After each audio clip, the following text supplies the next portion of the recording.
ಯೋಗ ಮಾಡಿ ಯೋಗಿಯಾಗು ಸಾಧನೆ ನಮ್ಮೊಡನಿದೆ.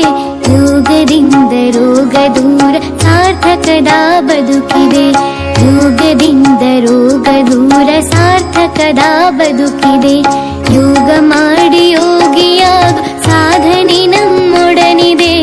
ಯೋಗದಿಂದ ರೋಗ ದೂರ ಸಾರ್ಥಕದ ಬದುಕಿದೆ. ಯೋಗದಿಂದ ರೋಗ ದೂರ ಸಾರ್ಥಕದ ಬದುಕಿದೆ.